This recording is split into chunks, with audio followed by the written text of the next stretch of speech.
You've been part of this rivalry. You know how big it is to the fans and alumni. I heard you talking about that earlier, but I know it's big for you guys. You know, you guys hear about you know about it, but like you have a chance to go 3-0 in the conference, maintain first place, win your fifth game here, be undefeated at home. I know those are big goals.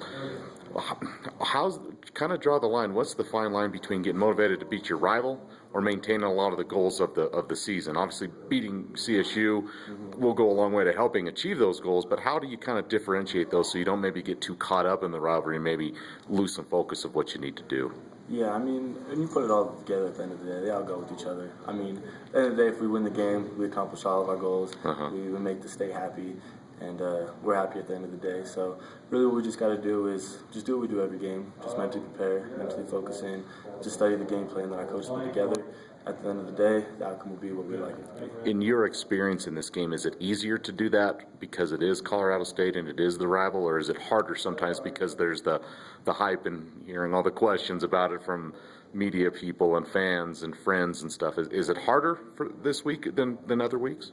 I wouldn't necessarily say harder, but there is definitely more of an emphasis on it with, like you said, with all the coaches and the players and alumni making such a huge that you can't help but just think about the rivalry game.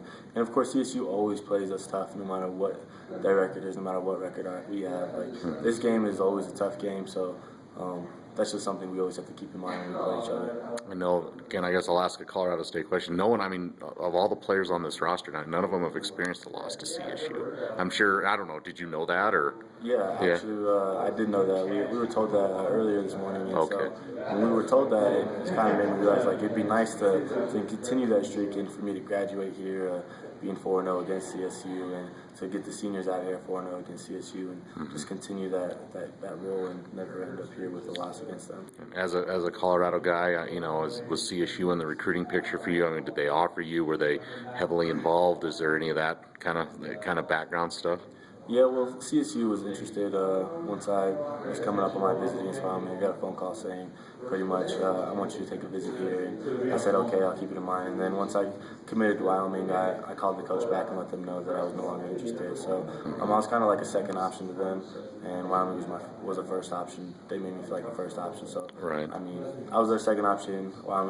I was Wyoming's first option, so I kind of felt definitely more at home in Wyoming, even though I'm from Colorado. And you know, looking back, does that kind of rankle you a little bit because not one of your home state schools didn't show you that love first, or is that stuff that at this point in time it really doesn't even enter your mind? I mean, at the time it kind of rattled me. I was kind of like, man, it's kind of sketchy. Like, why wouldn't a team like Colorado that's closer to home want me more than a team from Wyoming? But now it's just kind of like I have different motivations and stuff like that doesn't bother me. I don't think about that. Like, and I just like to play for God and play for myself, play for my team and stuff. And just little things like that don't really bother me anymore. Right. What are some of the things you guys also on LI? You know, what you guys play the fight song the CSU fight song quite a bit, right? I mean, kind of put in perspective.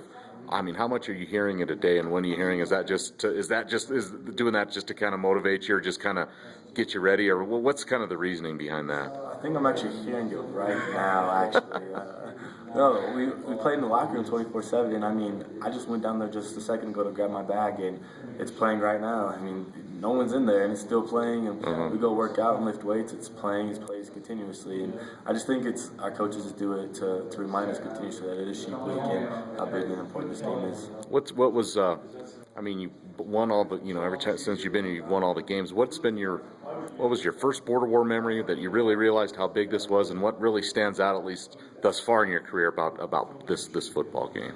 Yeah, it's more of what happens before the game that I can remember the most. I mean, we always have guest speakers from back in the past, huge alumni that come down and just talk about this game, talk about how there's always huge fights and how important this means, and just the boot in itself, I mean, just brings back the most memories. You walk in your first day in your recruiting visit and you see the boot in the case, and you're just like, wow, it must be a big deal. So really, personally, that's probably the biggest memories of me is just the people coming to talk about how much they hate CSU and how big it is, and the boot in itself.